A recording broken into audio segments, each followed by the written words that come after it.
इकदाम हैं क्या आप करना चाह रहे हैं, क्या कर चुके हैं, क्या बताए जा रहे हैं और कौन सी आवाम से क्या तोहफा रखते हैं और सीजन फ्रंट आपको ट्रैफिक के हवाले से क्या हेल्प कर सकता है वो भी आप सुनते हैं। जी बिल्कुल। मेरी पहली रात में 4-5 छः चल रही थी कभी जिस टाइम की मुलाकात हुई है जे बड़े लोग फाइनल करिए मैं आखिया तू इतना अगले हफ्ते मतलब कि यार अगले हफ्ते तो मेरी है मसरूफियत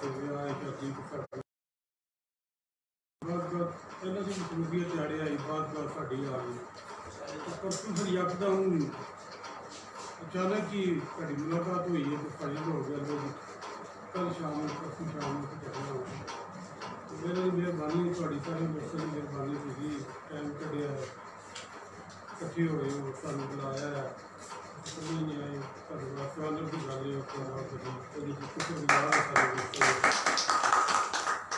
बाकी जो काम होंगे वर्क होंगे जिम्मेदारी होंगी है हमेशा टीम वर्क नाल होंगे जिस तरह थोड़ी तनदीन में या साडा एक काम का स्टाइल है कला बंदा एक दो कोई भी काम मेरे बस कले का नहीं होता सारे मिल के ही होंगे अपना अपना शेयर पाते हैं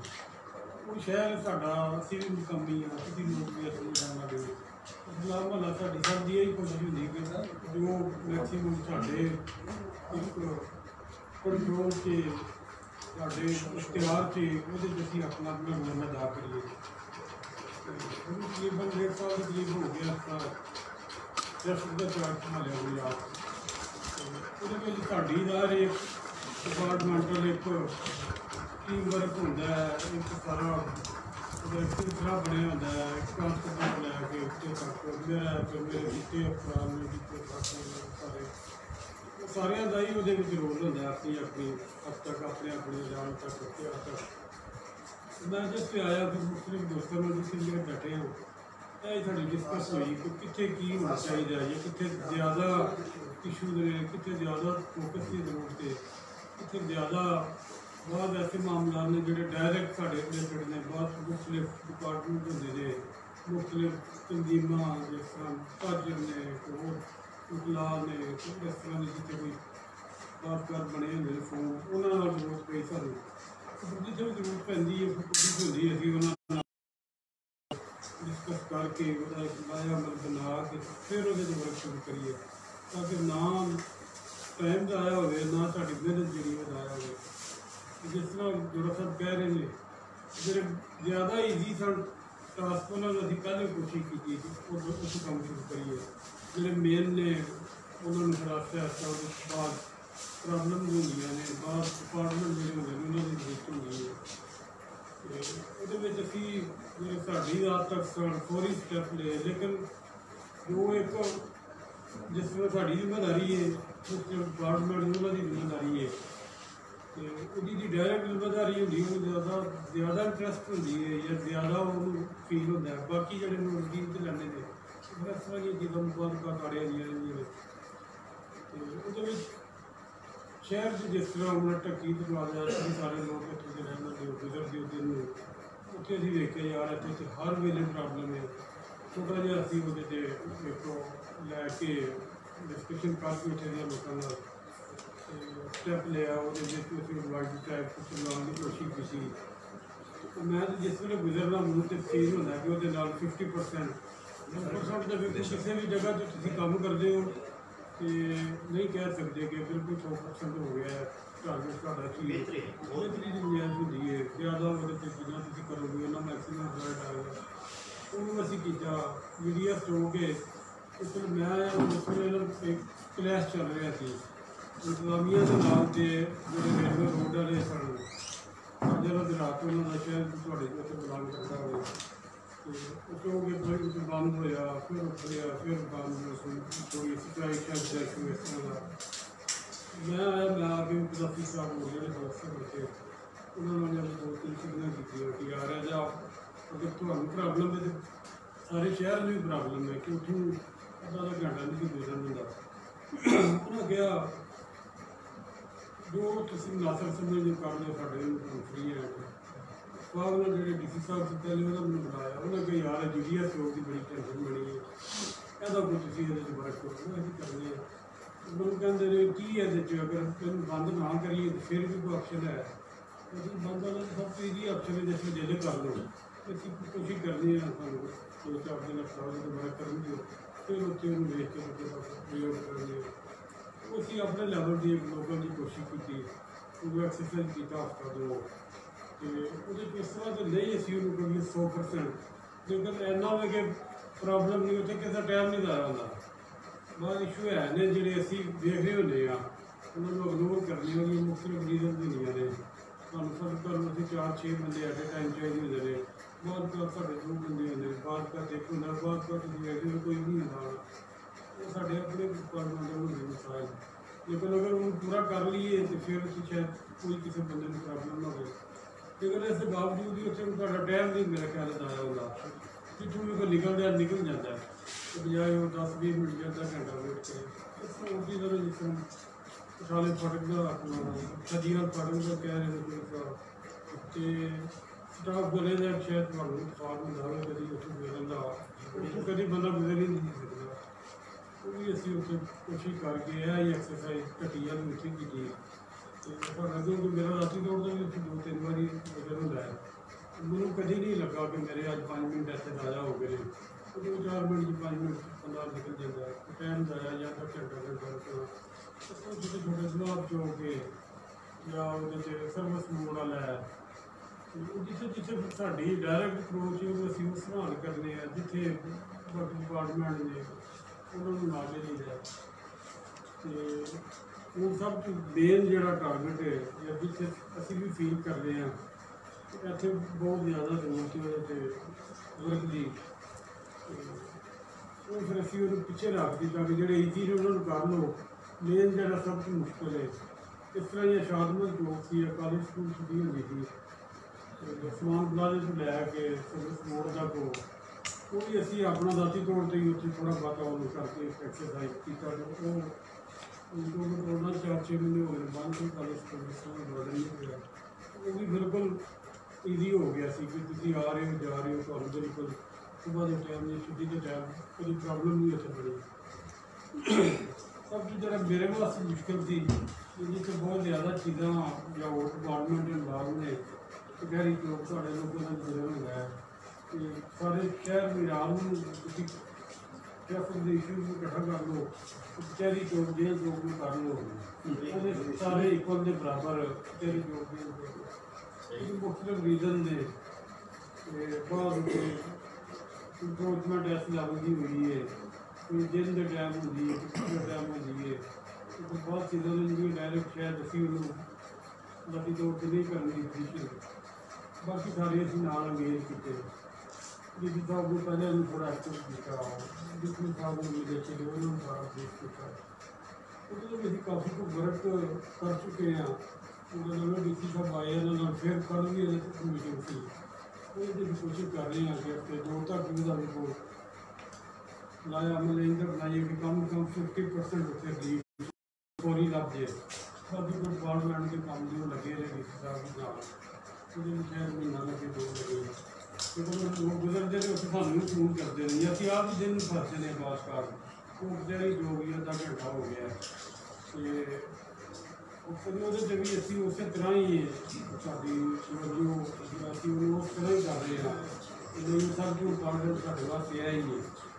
2-3 ਉਹਦੇ 'ਤੇ ਵੀ ਜਿਹੜੇ ਨੇ ਸਟੈਪ ਹੋ ਚੁੱਕੇ ਨੇ, ਇੰਸ਼ਾਅੱਲਾ ਉਮੀਦ ਹੈ ਕਿ ਜਲਦੀ ਹੋ ਜਾਏਗਾ। ਲੇਕਿਨ ਕੱਲ੍ਹ ਹੀ ਲਾਸਟ ਬਿਲਕੁਲ ਕੱਲ੍ਹ ਹੀ ਸਾਡੀ ਮੀਟਿੰਗ ਹੋਈ ਡੀਸੀ ਸਾਹਿਬ ਦੀ, ਉਹਦੇ ਸਿਲਸਿਲੇ 'ਚ ਅੱਜ ਅਸੀਂ ਆਪਣੇ ਆਫਿਸ 'ਚ ਵੀ ਉਹਦੇ ਰਿਲੇਟਿਡ ਲੋਕਾਂ ਨਾਲ ਮੀਟਿੰਗ ਰੱਖੀ ਸੀ 2 ਵਜੇ। ਉਹਦੇ 'ਚ ਵੀ ਸਾਡੀ ਕੋਸ਼ਿਸ਼ ਹੈ ਕਿ ਜਿੰਨਾ ਉਹਨੂੰ ਮੈਕਸੀਮਮ ਅਸੀਂ ਇਹੀ ਕਰ ਸਕੀਏ। ਇਸ ਤਰ੍ਹਾਂ ਬਾਕੀ ਸ਼ਹਿਰ ਦੀ ਬੇਸ਼ੁਮਾਰ ਜਗ੍ਹਾ ਹੋ ਗਈਆਂ ਉੱਥੇ ਪ੍ਰੋਬਲਮਸ ਨੇ, ਲੇਕਿਨ ਜੋ ਸਾਡੇ ਪਾਰਟ 'ਤੇ ਸਾਡਾ ਤਾਂ ਹੁੰਦਾ ਕਿ ਫੌਰੀ ਅਸੀਂ ਜੇ ਇਹਦੇ 'ਚ ਇੱਕ ਦਿਨ ਵੀ ਜ਼ਾਇਆ ਨਾ ਕਰੀਏ, ਲੇਕਿਨ ਸਾਰਿਆਂ ਨੇ ਮਿਲ ਕੇ ਜੇ ਅਸੀਂ ਚੱਲਣਾ ਤਾਂ ਇਹ ਹੋ ਜਾਂਦਾ। ਜੋ ਇੱਕ ਸਾਡੀ ਪਬਲਿਕ ਦਾ ਟ੍ਰੈਂਡ ਇੱਦਾਂ ਵੀ ਜਿਸ ਵੇਲੇ ਆਮ ਸ਼ਹਿਰੀ ਦੀ ਅਸੀਂ ਇੱਥੇ ਟਰੈਵਲ ਕਰਨਾ ਤਾਂ ਮੇਰਾ ਵੀ ਮਾਈਂਡ ਓਪਨ ਹੋ ਜਾਂਦਾ, ਇਸ ਲਈ ਆਪਣੀ ਜ਼ਿੰਮੇਵਾਰੀ ਜੋ ਹੋਈ ਹੈ ਦੂਜੀ ਤੋਂ ਹੋਈ ਫਿਰ ਹੋਰ ਹੁੰਦਾ। ਉਹ ਜਿਹੜਾ ਪਬਲਿਕ ਦਾ ਕੋਆਪਰੇਟ ਉਹ ਤੁਹਾਨੂੰ ਸਾਨੂੰ ਸਾਰਿਆਂ ਨੂੰ ਬਿਹਤਰ ਪਤਾ ਹੈ। ਸਾਡਾ ਵੀ ਅਗਰ ਮੁਲਾਜ਼ਮ ਥੱਲੇ ਆ ਨਾ ਸੁਬਾਹ ਖੜਾ 6 ਵਜੇ 7 ਵਜੇ ਕਿਸੇ ਪੁਆਇੰਟ 'ਤੇ ਤੁਸੀਂ ਵੇਖ ਰਹੇ ਹੋ ਮੈਂ ਵੀ ਵੇਖ ਰਿਹਾ ਕਿ ਸਾਰੇ ਦਿਨ ਦਾ ਧੁੱਪ ਦੀ ਗੱਲ ਹੈ। ਤੇ ਅਗਰ ਉਹ 1-2 ਵਜੇ ਕਿਸੇ ਨੂੰ ਕਹੇਗਾ ਨਾ ਤਾਂ ਕਿ ਮੈਂ ਵੀ ਅਗਰ ਚਿੱਟੇ ਕੱਪੜੇ ਸਫਰ ਕਰ ਰਿਹਾ ਨਾ ਉਹਨੂੰ ਵੀ ਕਹਾਂਗੇ ਅੱਜ ਨਹੀਂ ਆਉਂਦੇ ਤਾਂ ਮੈਨੂੰ ਵੀ ਫੀਲ ਹੋਏਗਾ ਮੈਨੂੰ ਆ ਰਿਹਾ ਕਿਤੇ ਵਿੱਚ ਆ ਕੇ। ਤੇ ਉਹ ਵੀ ਇੱਕ ਬੜੀ ਮੇਨ ਚੀਜ਼ ਹੈ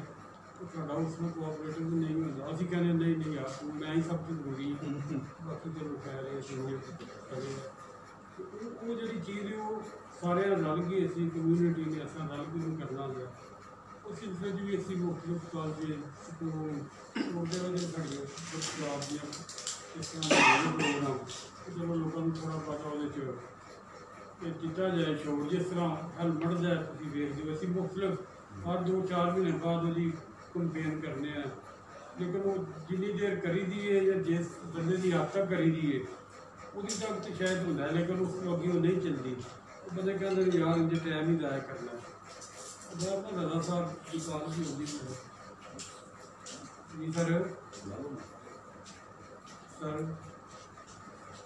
ਗੱਡੀ ਹੈ ਬਾਹਰ ਅਲੀਪੁਰਾ ਚੌਕ ਵਿੱਚ ਖੜੀ ਹੈ ਅਲੀਪੁਰਾ ਚੌਕ ਵਿੱਚ ਖੜੀ ਹੈ ਫਿਰ ਰਿਲਾਇੰਸ ਵਾਲੀ ਮਸਜਿਦ ਦਾ ਮਸਜਿਦ ਦੇ ਨਾਲ ਜਿਹੜੇ ਚੌਕ ਹੈ ਤੇ ਚੌਕ ਦੇ ਵਿੱਚ ਇਸ ਤਰ੍ਹਾਂ ਦੀਆਂ ਚੀਜ਼ਾਂ ਜਿਹੜੀਆਂ ਹੁੰਦੀਆਂ ਨੇ ਬੰਦਾ ਦੇ ਸਾਰੇ ਜ਼ਿੰਦਗੀ ਅਸੀਂ ਉਹਦੇ 'ਚੋਂ ਗਲੀ ਇਸ ਤਰ੍ਹਾਂ ਦੀ ਮੁਹਿੰਮ ਵੀ ਕਰਦੇ ਹਾਂ। ਬਹੁਤ ਘੱਟ ਦਾ ਸੁਭਾਅ ਹੋਇਆ ਪ੍ਰੈਕਟੀਕਲੀ।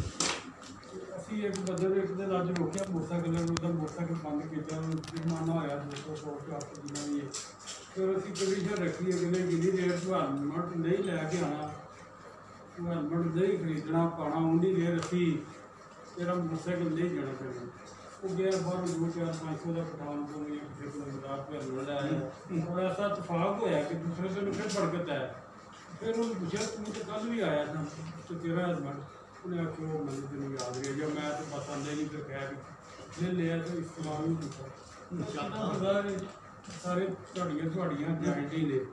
ਤੇ ਇਸ ਵਾਸਤੇ ਫਿਰ ਜੇ ਅਸੀਂ ਕਹੀਏ ਨਹੀਂ ਅਸੀਂ ਸਿੱਧਾ ਪਰਫੈਕਟ ਉਹ ਵੀ ਮੁਨਾਸਿਬ ਨਹੀਂ ਕਿਉਂਕਿ ਤੁਸੀਂ ਸਾਰੇ ਕਿਉਂਕਿ ਅਸੀਂ ਹੈ ਸਾਡੀ ਮਾਈਂਡ ਸੈਟ ਠੀਕ ਹੈ। ਲੇਕਿਨ ਇੱਕ ਜਿਹੜੀ ਐਫਰਟ ਹੈ ਜਾਂ ਅਹਿਸਾਸ ਜ਼ਿੰਮੇਦਾਰੀ ਹੈ ਤੁਹਾਨੂੰ ਕਮ ਜਿਸ ਲੈਵਲ 'ਤੇ ਹੋਈ ਆਪਣੇ ਘਰ ਦੀ ਹੱਦ ਤੱਕ ਤੁਸੀਂ ਅਗਰ ਇਸ ਅਦਾਰੇ 'ਚ ਉਹਦੀ ਹੱਦ ਤੱਕ ਜਾਂ ਹੋਰ ਜਿੱਥੇ ਅਸੀਂ ਸਮਝਦੇ ਹਾਂ ਕਿ ਇੱਥੇ ਸਾਡੀ ਥੋੜ੍ਹੀ ਬਹੁਤੀ ਪਛਾਣ ਦੀਆਂ ਆਵਾਜ਼ ਸੁਣੀ ਜਾਂਦੀ ਹੈ ਉਹਦੇ ਵਿੱਚ ਕਰਨੀ ਚਾਹੀਦੀ ਹੈ। ਚਲੋ ਕੁਝ ਨਾ ਕੁਝ ਦਾ ਕੋਈ 2-4% ਮੈਂ ਫਿਰ ਜਿੱਥੇ ਵੀ ਕਿਤੇ ਇਕੱਠ ਹੋਏ ਇਹ ਮੈਸੇਜ ਜ਼ਰੂਰ ਜਿਹੜੀ ਹੈ ਹਰ ਬੰਦੇ ਨੂੰ ਕਨਵੇ ਕੀਤੀ ਹੈ ਕਿ ਜਿੱਥੇ ਸਾਡਾ ਕੋਈ ਬੰਦਾ ਥੱਲੇ ਹੈ ਕੋਈ ਅਫਸਰ ਹੈ ਮੁਲਾਜ਼ਮ ਹੈ ਸਿਪਾਹੀ ਹੈ ਉਹਨੂੰ ਵੇਖ ਕੇ ਨਾ ਤੇ ਤੁਸੀਂ ਉਹਦੇ 'ਤੇ ਬਜਾਏ ਕਿ ਗੁੱਸਾ ਜਾਂ ਕਰਨ ਦੇ ਕਿ ਨਹੀਂ ਹੈ ਉਹ ਸਾਨੂੰ ਕਿਉਂ ਕਹਿੰਦਾ ਹੈ ਤੇ ਅਗਰ ਕਹਿ ਰਹੇ ਨੇ ਤੁਸੀਂ ਇੱਥੇ ਨਹੀਂ ਜਾਣਾ ਹੈ ਜਾਂ ਇੱਥੇ ਗੱਡੀ ਨਾਲ ਬੜੀ ਕਰੋ ਜਾਂ ਹੋਰ ਕੋਈ ਵੀ ਜੋ ਕਰਦਾ ਗਾਈਡ ਕਰਦਾ ਬਰੀਫ ਕਰਦਾ ਹੈ ਉਹਨੂੰ ਮਾਇੰਡ ਨਾਲ ਬੰਦਾ ਕਰੇਗਾ ਨਹੀਂ ਯਾਰ ਮੈਂ ਇਹਦੀ ਮੰਨਾਂਗਾ ਤੇ ਇਹ ਮੇਰੀ ਦਿੱਤੀ ਹੈ। ਮੂਮਨ ਇਹ ਹੀ ਹੁੰਦਾ ਹੈ ਅਸੀਂ ਵੀ ਸ਼ਾਇਦ ਬਾਹਰ ਜਾਂਦੇ ਹਾਂ ਸਾਡੀ ਵੀ ਐਜੂਕੇਸ਼ਨ ਹੁੰਦੀ ਨਹੀਂ ਜੀ ਸਾਨੂੰ ਇਹ ਚੀਜ਼ ਕਰਦਾ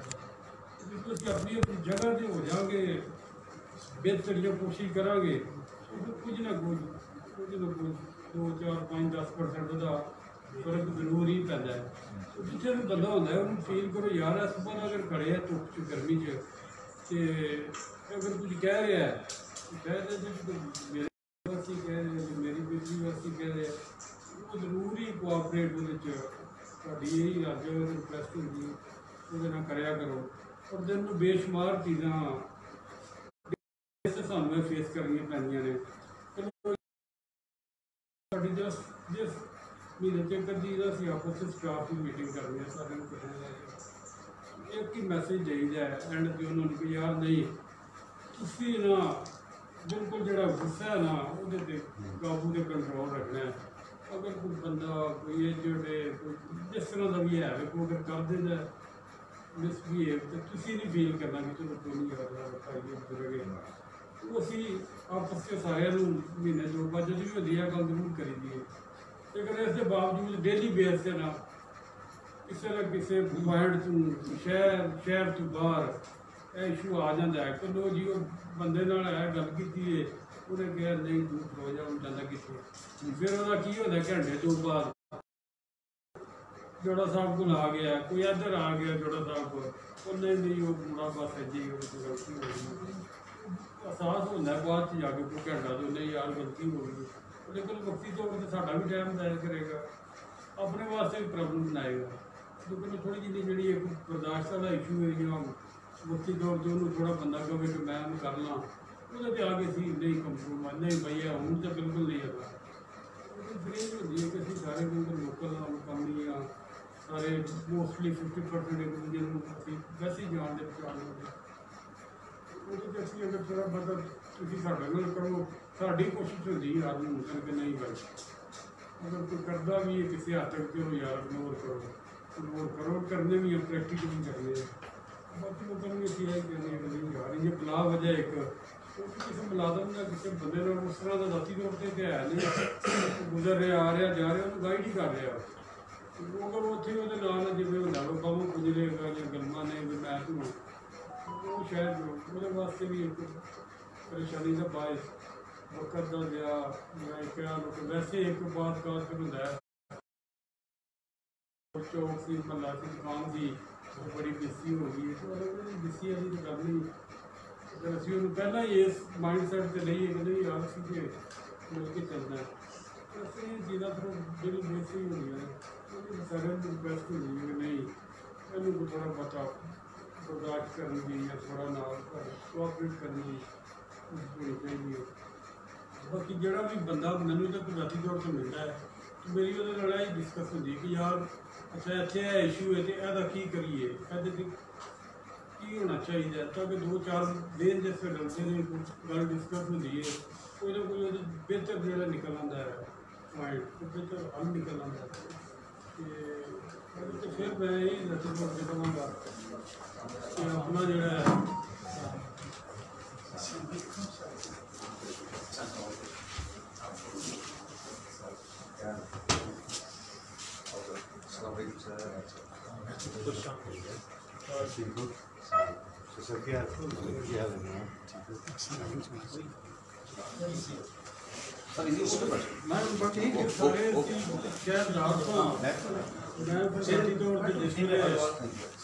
फाइनल होया या जोड़ा साहब ने गल हुई है मैं रजा साहब DSP ने इन्होंने फिर रिक्वेस्ट की है कि मैं 10 मिनट का टाइम दो रीजन की कि चलो जी कोई ऐसी चीज़ साढ़े लिए बात कर थोड़ी उस वे देन की या कोई ऐसा बेहतर कोई या एक वैसे ही हो जाती है मेरी मुलाकात हो गई है थोड़ा बहुत हो गया इशू डिस्कस हो गया उन्होंने मेहरबानी वो भी तशरीफ से आए फिर फिर बाद कि चलो जिन्ना वैसे ज़्यादा जी कर लाँगे थोड़ा डिस्कस कर लाँगे या आ जाए जो काम है ना अपना डिस्कशन वाला मेरे वास्ते तो शायद सब जिन्ना मेरे ख्याल स्टैमिना थी मैं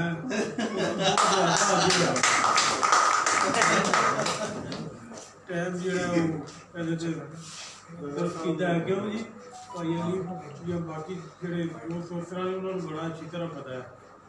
लेकिन फिर चलो सब भी आ गए इन्होंने आने का पैसा डाल ले लिया मेरा जिन्हें है जी स्टैमिना तो वैसे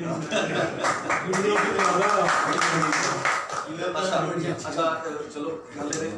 कि मकसद ये कि जो DSP साहब ने गल्लां कीतियां ने ये बड़ियां जबरदस्त ने असीं सिर्फ चाहते हैं कि ट्रैफिक के हवाले नाल उन्होंने बड़ी खूबसूरत गल की देखो बड़े झटके अंदाज माशाअल्लाह है झट ने बड़े झटके अंदाज में सीधी जी गल दसी है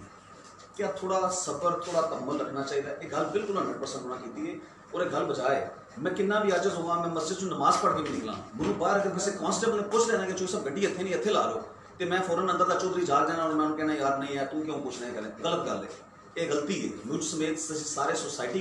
के जिम्मेदार हैं और इस सिटीजन फ्रंट का मकसद ये अवेयरनेस क्रिएट करना तो ये सब नाल बड़ी अवेयरनेस है कि तुम पेशेंस रखो ताकि 2 मिनट की खामोशी 2 मिनट का सबर 2 मिनट का हौसला गड्डी एक जगह तो दूसरी जगह पार करना कोई किसी की अना का मसला नहीं बनाना चाहिए शहर है साडा ये छोटा शहर है तंग सड़क ने बजा फरमा रहे हैं बड़ा मुश्किल है ट्रैफिक को मैनेज करना तो सबर और हौसले नाल काम लेना चाहिए मैं सईद साहब का तहे दिल तो मशहूर हाँ और ये भी ज़्यादा मशहूर हाँ रजा हसनैन अवान साहब का साढ़े जड़े ने माशाअल्लाह DSP सिटी वो भी साड़ी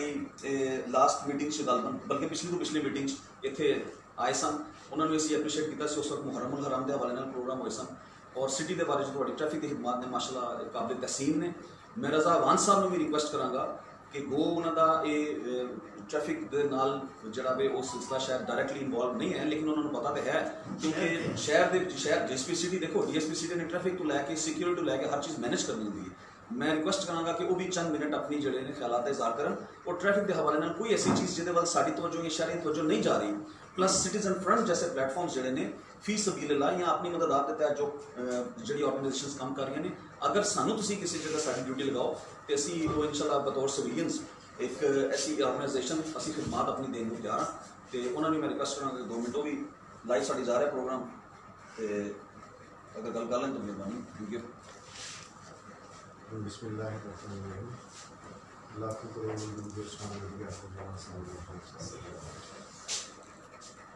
जिस तरह बात चल रही है कि ट्रैफिक की वायलेशन क्या है, ट्रैफिक की कवानीन क्या है, मैं समझ रहा हूँ दुनिया का सबसे ख़तरनाक तरीन जो जुर्म है ना वो वायलेशन ऑफ ट्रैफिक है। उसकी वजह यह है कि बाज़ दफ़ा किसी से कोई एक्सीडेंट हो जाता है तो वो अचानक हो गया, किसी की गलती होगी तो हो गया। कोई बंदा नहीं चाहता कि उसका एक्सीडेंट हो, कोई बंदा नहीं चाहता वो किसी को हर्ट करे, किसी को किडनैप करे, किसी को मर्डर करे, किसी का सर फाड़े या किसी का कोई नुकसान करे। लेकिन ट्रैफिक की वायलेशन हम इंटेंशनल करते हैं। जो बंदा भी कोई इशारा काटता है, कोई गलत कट लेता है या यू टर्न लेता है या कोई टर्न लेता है तो वो इंटेंशनल लेता है। उसको पता होता है कि मैं ये गलत कर रहा हूँ, लेकिन उसके बावजूद भी वो कर जाता है क्योंकि उसके पीछे उसने 100 एक्सक्यूजेज रखे होते हैं। तो मैं समझता हूँ कि ये ट्रैफिक की जो वायलेशन है ये सबसे बड़ा जुर्म है और इसकी वजह से बहुत ज़्यादा दफ़ा मेरे खुद देखने में आया है कि अगर आपने वायलेशन की है तो आप खुद भी मरते हैं और कई और को भी जो है ना वो लेके साथ चलते हैं, अपना भी नुकसान करते हैं, कई और लोगों को भी लेके आपस में उनका भी नुकसान करते हैं। इसके अलावा जो खसूसी तौर पे मैं समझता हूँ इसमें जो सबसे ज़्यादा पार्टिसिपेशन है वो हमारे वालिदैन की है।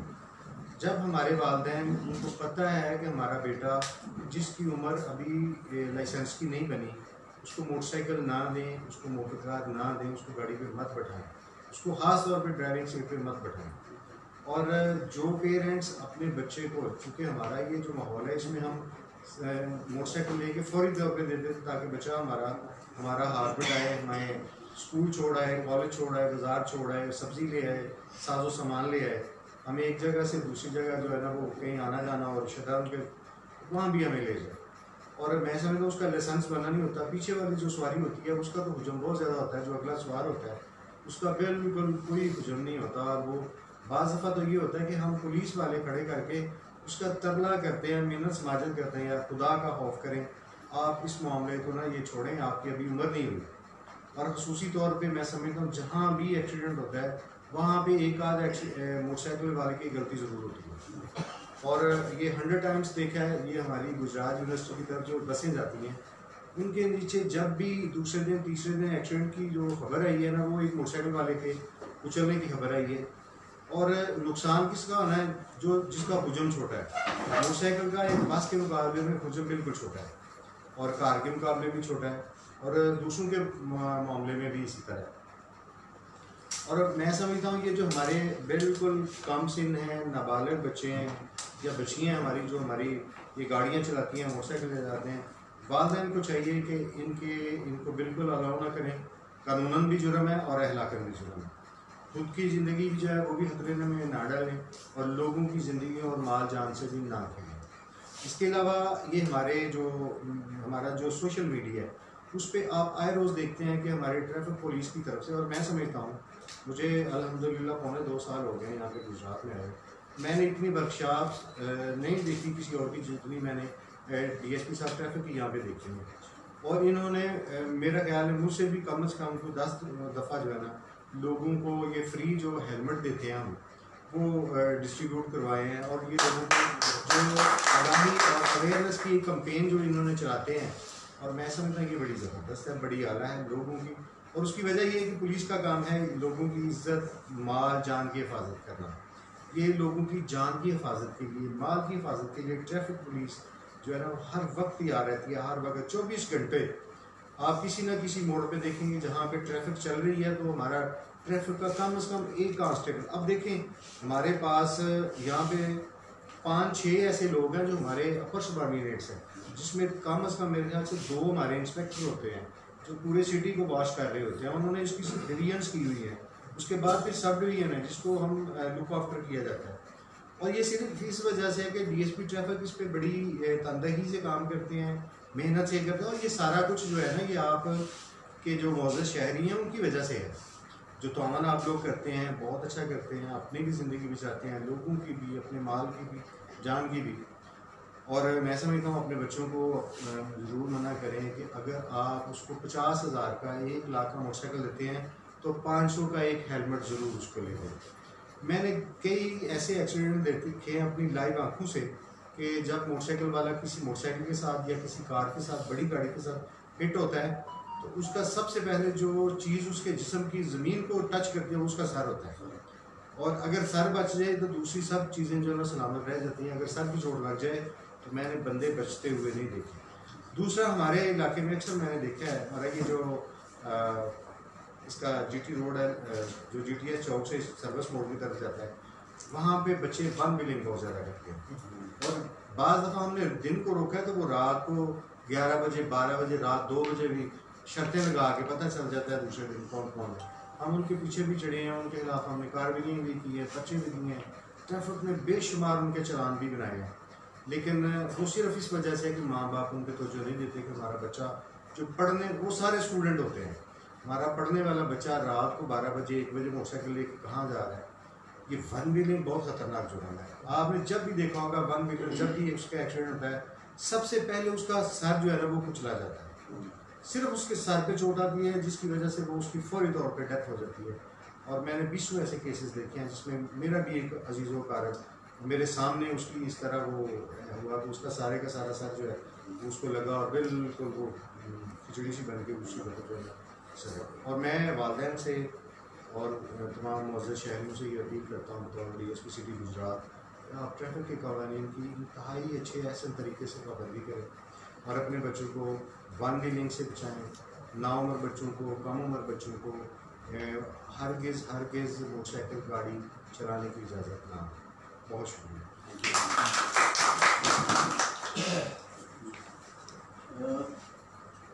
अब रज़ा खान साहब भी हमारे बीच मौजूद हैं, तो मैं उस मौके का फ़ायदा उठाते हुए पहले तो शुजात जोड़ा साहब से रिक्वेस्ट करूँगा कि हमारे एक बड़े ज़बरदस्त परफॉर्मेंस अवार्ड जो है वो हमारे फाइनेंस सेक्रेटरी ज़िला को प्लीज़ ज़रा पेश करें उनकी अच्छी कारकर्दगी पर।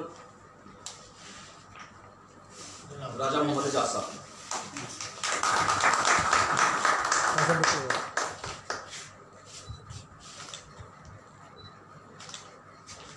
राजा मोहम्मद एजाज साहब अरसा 12 साल से सिटीजन फ्रंट के फाइनेंस सेक्रेटरी हैं।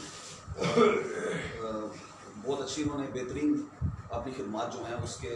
वो अदा करते हुए ये मेरे हमने शायद तीसरी चौथी मरतबा उनको बेस्ट परफॉर्मेंस अवार्ड मिला है। इसी तरह बाकी मेंबर जो हैं जिन्होंने अच्छी परफॉर्मेंस दी उनको भी हम लाइव अवार्ड देते रहते हैं।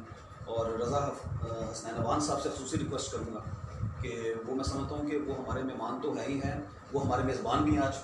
क्योंकि वो जिस तरह सिटीजन फ्रंट के साथ उनका एक सिस्टम जुड़ चुका है, सिलसिला जुड़ चुका है। मैं चाहूँगा कि फ्यूचर में भी ये उनकी हमारे साथ ताबन जारी रहे और शायद उनकी अवेयरनेस के लिए, शऊर उजागर करने के लिए जो हम प्रोग्राम्स करते हैं हमने आज जिक्र हैर हुआ था, आज वो हमारे बीच में मौजूद है। तो मैं उन्हीं से रिक्वेस्ट करूँगा कि DSP city traffic Chaudhry Saeed बड़ैक्स को वो परफॉर्मेंस शील्ड और चीफ गेस्ट का अवार्ड दें अपने मुबारक हाथों से, तो हमें खुशी होगी।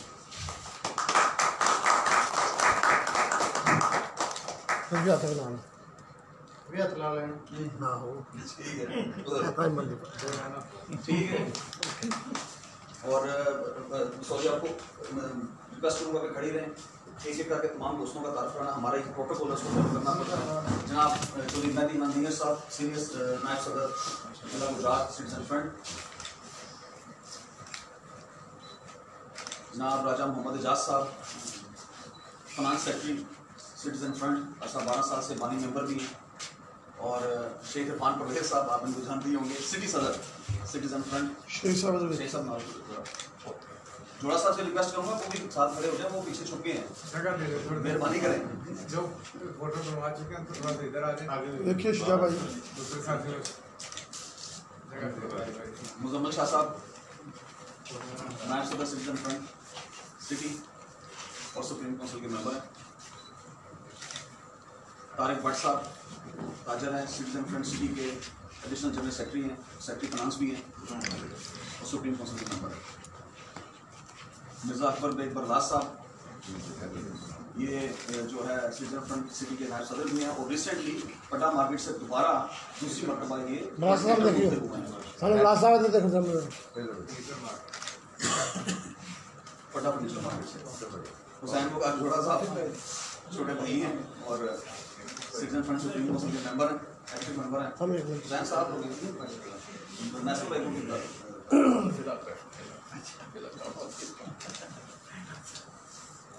मुश्ताक साहब,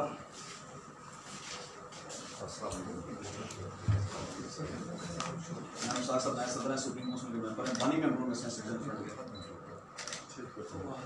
सही साहब तो दूसरी कोर्ट के साथ और मजीद भट्टी साहब, इन्होंने जो है वो रोजनामा हमोश और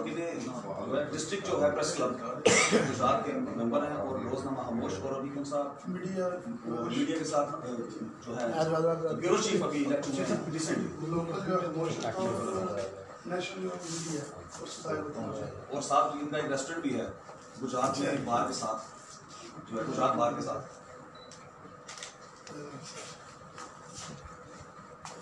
सेठ अली असगर सिटी के सीनियर नायब सदर हैं, ताजर हैं, सुप्रीम काउंसिल के मेंबर हैं।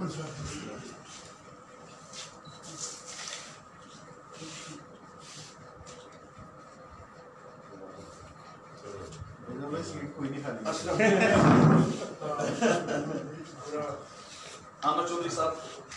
जिले general secretary citizen front supreme council के मेंबर हैं, मीडिया से भी वाबस्ता रहे हैं, से भी वाबस्ता रहे हैं। शेर सर नाम है तो सब कुछ तो यार पे मोहम्मद अशरफ नवाज साहब जुबली फैमिली काफी के जोनल हेड और सिटीजन फ्रंट सुप्रीम काउंसिल के जनरल सेक्रेटरी।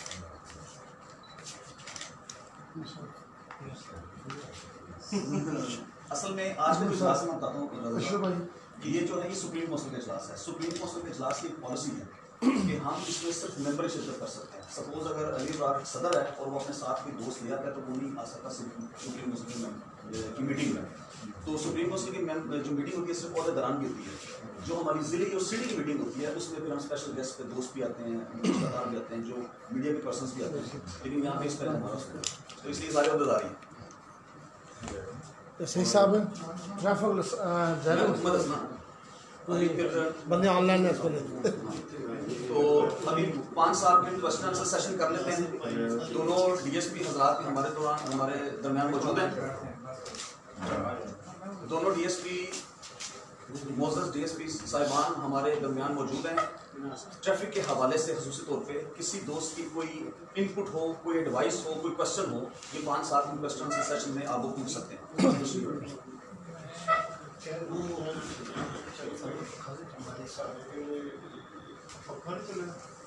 पक्का बंद कब कितना शेख साहब बंद आपको कितने सर इसी लाए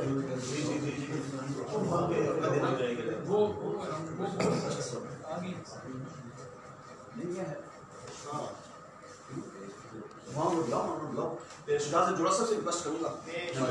जोड़ा सबसे हमारे जो गेस्ट ट्रैफिक पुलिस के ऑफिसर जो हैं मैं उनके आने से पहले ना डिप्टी साहब के लिए और डिप्टी साहब के लिए एक शेर कह देता हूँ। कंडे सख्त गुलाबा वाले, कंडे सख्त गुलाबा वाले, दूरों वे न डरिए, चोबा चलिए रक्त चुआइए, जोर खुली तग भरिए। तो आपका जो काम है ना वो महान है, तो अल्लाह ताला इसमें बरकत जी।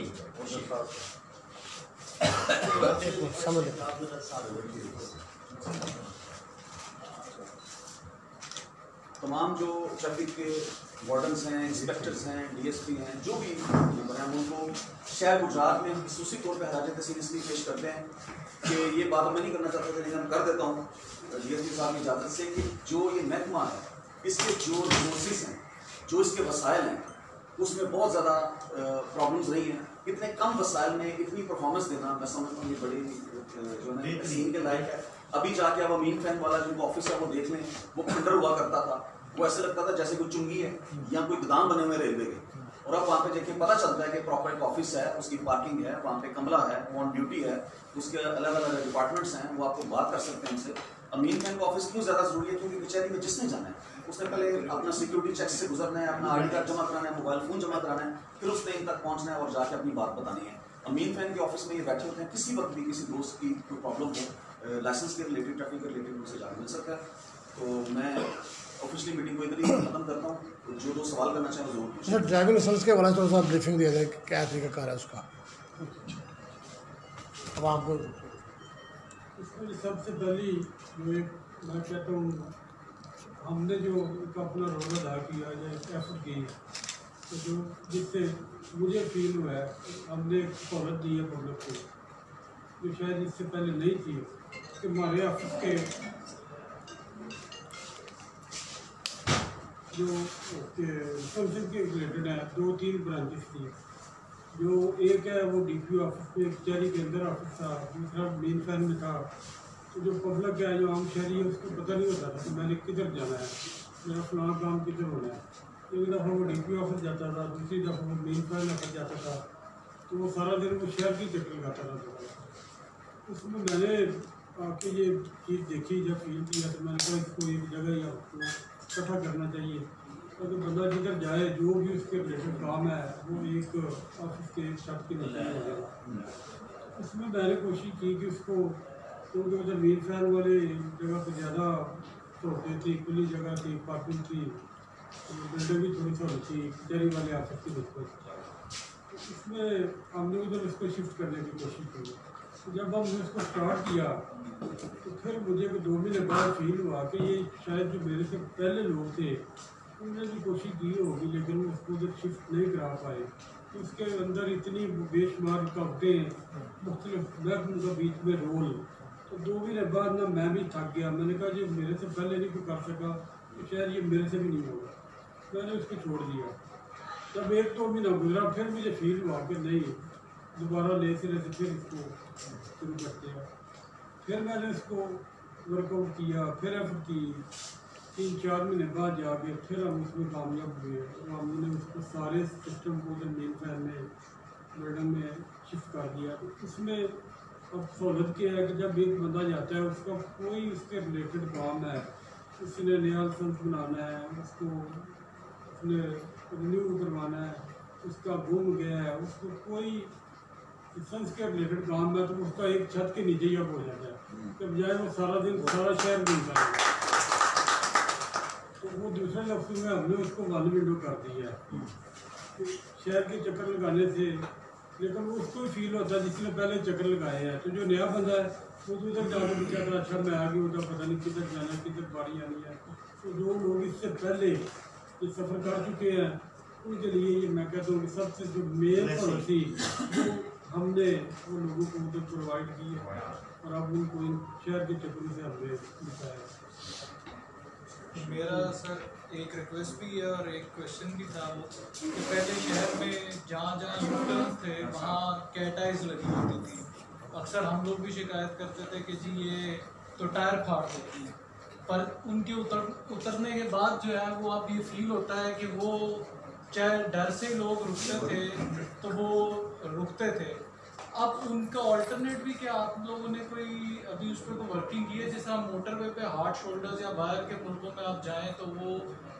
लगे होते हैं जो टायर तो नहीं डैमेज करते, पर गाड़ी की स्पीड को रिड्यूस करने में बड़ा एक इम्पोर्टेंट उनका होता है। सेम इसी तरह जो सर्विस कॉलोनी है उसके सामने एक कट है।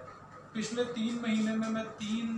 वहाँ एक्सीडेंट्स देख चुका हूँ कि वो सामने बिल्कुल GT रोड की तरफ, GTS चौक की तरफ से स्पीड में गाड़ी आ रही होती है, यहाँ से कोई सर्विस का अगर बाइक वाला है या गाड़ियाँ यू टर्न ले रही होती हैं, आज मैंने इवनिंग में वहाँ पर एक फैमिली थी, उसके साथ उसकी मिसेस थी, तो उसमें अगर सर्विस भी कोई कंट्रीब्यूट कर सके उसको, तो वो मैं अपनी तरफ से भी पूरी एफर्ट करूँगा कि वो उसको हम यू टर्न को किस तरह सिक्योर बना सकते हैं। उसमें आपकी तरफ से कोई सजेशन हो जाए, वो भी हम आगे उनसे भी बात करते हैं कि उसमें अगर कोई फाइनेंशियल हर्डल है तो वो सर्विस इंडस्ट्रीज उसमें कंट्रीब्यूट करे। और जो ये कैटाइज का है, इसका कोई अल्टरनेट भी आप लोगों ने कोई भी देखा है? देखिए, जो कैटाइज की बात है उसमें हमने जो गाड़ियों के टायर है ना, उनको अपनी जिंदगी से ज़्यादा दे समझा कि टायर ना खराब हो, बंदा मरता चला। वो हमने इसी मकसद की लगाए थे। फिर उसमें रजा साहब ने और हमने उसको काफ़ी पूछा भी है, तो 2 महीने हमने वो फेस किया कि ये लगवाए क्यों, तो ठीक है, तो आपने देखिए वो ख़त्म हो गया। जी सर। बहुत चीज़ें होती है जो डायरेक्ट हमारे रिलेटेड है, बहुत जो है बाकी डिपार्टमेंट के रिलेटेड होती है, उसमें वो चीज़ें आ जाती आ रही है। जो आप यूटर्न वाली बात कर रहे हैं, उस पर हमने अपने लेवल पे वर्कआउट की है, एफ की है, सारी जीटी रोड के आपको सर्विस वाले की बात कर रहे हैं, सारों पे ही हमने कोशिश की है। इधर मानसी रोड पे एक जो हमने करवाए, लेकिन वो जो प्रोसेस है बाकी डिपार्टमेंट के रिलेटेड होता है और वो बहुत मुश्किल है। एक आपको याद होगा जब मानसी रोड पे सर्विस के स्टैंड के सामने या यूटर तो कभी बंद होता है, कभी खुलता है, उसका अभी तक वो हो नहीं रहा डिसीजन, उसने किधर बनना है, उसमें बंद होना, ये खुलना है। फिर पहले भी जब हमारी उस पॉइंट पर जाके तो रिलेटेड लोगों से मीटिंग हुई है, फिर फाइनल हुआ है इसको इधर बनाना है, इधर नहीं बनाना। तो मेरी कल ही उनसे बात हो रही थी, तो भी ना गुजर गया, उसको कुछ बना नहीं। तो मुख्तलिफ चीज़ें उसमें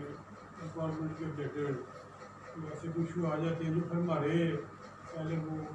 डायरेक्ट रिलेटेड नहीं होते, उनमें जाकर प्रॉब्लम होती है। बाकी ये जीटी रोड वाला जैसे आप कह रहे हैं, इसमें हमने अपने लेवल पर कोशिश की है, सारे मुद्दे तो हो जाएंगे चीज़ें ज़रूरत है। तो स्पेशली जो कम्युनिटी वाला कह रहे हैं,